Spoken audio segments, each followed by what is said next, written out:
Oi, what's up? So, WWDC finally happened, which means iOS16 was announced, and it is looking really cool so far. If you enjoyed this video, please like or maybe even subscribe, no pressure though. So, the biggest update definitely is the redesigned lock screen. It looks really cool, so basically you can set multiple different lock screens, and you can change the color and even the font of the clock, the time, which is kind of cool, but probably more importantly is that you can add these little widgets, and they don't give you like a ton of information, but it's just really nice to be able to, at a glance, just see the weather or random stuff like that, you know. Now all this looks like it's leading up to the always-on display that we've heard being leaked, which will only come to the iPhone 14 Pro probably. They didn't say anything about it in the event, but probably just so they can keep that as a big point in September when the new iPhones come out. And yeah, so in Photos now, you can just like click and hold and grab the subject of any picture out with really good accuracy. And if you set a picture as your lock screen wallpaper, it can actually cut it out so that the time and stuff will go behind it. Although as soon as you set any widgets, it just undoes that, but it's still pretty cool, and it does it insanely accurately. And you can just export that. You can just like click and hold on it and copy or share it to anywhere. Yeah, as a PNG, and it's really good. They included some new like built-in wallpapers for this, and by far my favorite is the astronomy one.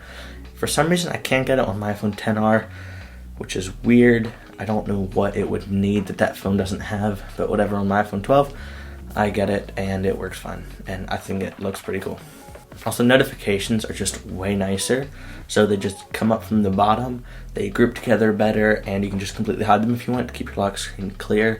Just the way they handled it is a lot nicer. So they've also introduced this thing called live activities. So say if you're following a football game, instead of getting a notification every time someone scores or whatever, you can just have like one little pop-up at the bottom that can change when things happen, you know, which is pretty cool, where you can track your Uber Eats order for when you're too lazy to go and get your food yourself. Also, focus mode's got some little updates, mainly that you can set different lock screens now to also have them linked to a certain focus mode, and there's some other things that you can filter out through these focus modes. In the Photos app, we got this, I guess, nice little feature called iCloud Shared Albums. So you can have a shared album with somebody that when you go to take a picture or whatever in your camera, you can have it to automatically upload that picture to the shared album, or you can add them later manually, or you know, when you're with these people, it can try to automatically add them, which who knows how helpful that'll end up being. I kind of feel like that's just something that they have there that ends up just being more of a pain than it's actually help. And also in here, everyone has equal permissions for editing, deleting, or adding. So if you edit one of the pictures, that edit is synced across to everyone else, which I guess is kind of cool. I don't see myself using it a ton, but still a nice little feature, I guess. iMessage got some big updates because now you can edit or even completely delete your messages, which is really, really nice. And if you do edit a message, it does give you a little thing there that says that this message was edited, which is, I think, pretty important for if you're gonna let people edit their messages, that the other person still knows that it is edited. But yeah, that's a really nice feature that we've been waiting for a long time. Finally got it. There's also some more SharePlay stuff in iMessage. You can start groups and manage them and stuff better from inside iMessage. I'm sure there's exactly like 3 people ever that will use this, but sure, it's there if you're working with a group of people on something like that. So Apple's default mail app, which I do not use, but I know a lot of people do, got some updates. Mainly, you can undo a send email, and you can also schedule an email to be sent at a certain time. So sure, that's useful to some people. Not a huge deal to me, but yeah, still nice. Now this new thing called PassKeys was introduced, and I don't really understand how it works, but they say it's supposed to be able to replace passwords completely. I don't really know how it works, but you can sign into stuff with your Face ID or Touch ID. Apparently it's supposed to be more secure and completely immune to phishing and data leaks, or completely safe from them. Also, now live text, if you just pause a video that's playing, you can get the live text features or scan stuff or whatever, right from there, just pausing the video instead of from a picture. which I guess, yeah, gives you a little more use. I guess that could be nice in a lot of places, instead of having to, take a screenshot or something to be able to scan the text. You can also now, with live text, it can convert currencies or even translate languages and stuff like real time. So that's actually pretty cool.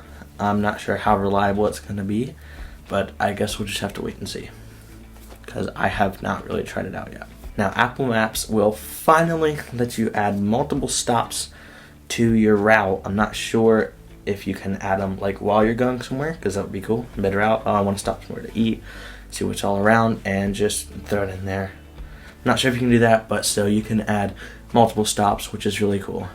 Also, there's a couple new things in Maps for transit, so you can like replenish your cards and stuff like that, and even see fees for your trip.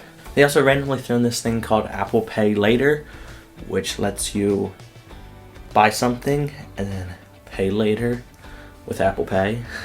So yeah, basically it splits the cost up into 4 separate purchases with no interest or fees, and it works anywhere that Apple Pay already works, so it's nothing special by the whoever's selling the stuff, So the home app also got redesigned, but I don't really use it, and I never really did, so I don't care a ton about that. But according to people who do use it, it's actually a lot nicer than it used to be, apparently. Also, you get a free Apple Watch. I get a free Apple Watch. Everyone gets a free Apple Watch, kind of, because the fitness app is now on your iPhone, which lets you close your move ring and track a couple other fitness things, which I guess is nice. Yeah, it's, I guess, not a huge deal, but I know there are some people out there that want to be able to kind of, track their movement and whatever all, but don't want to get an Apple Watch because it's too expensive, or they just don't like watches, whatever. And there's some other updates to the health app, mainly with medications and stuff. Don't understand it all, but it's supposed to help you like track them and stuff like that. So family sharing got updated, which I don't really care about, but yeah, you can like set up devices for your kids and stuff. And then there's some other random stuff. So yeah, I guess that can be nice. There's also like checklists to make sure that everything's set up properly. And CarPlay, I don't think it's called CarPlay 2.0, but it pretty much is. It was announced, and it can pretty much take over everything in your car, including even like if you have a little screen behind your steering wheel or something, it can take over that to show you like your speed, your RPMs, whatever. Because let's be honest, the infotainment system in every single car sucks. So if you can just use your phone and have a nice interface, that's going to be really cool. But they say that the announcements for these cars are not coming till late 2023. So I guess we'll have to see. And I'm sure this is just something they're doing leading up kind of to the Apple car, I'm assuming. Whenever that's coming. Not even sure right now. So that's kind of an overview of everything we got in iOS 16. I'm really liking it so far. I have the betas installed, and yeah, there's still little problems here and there, but yeah, I can't wait to see how exactly Apple's going to polish it up and make it look pretty nice.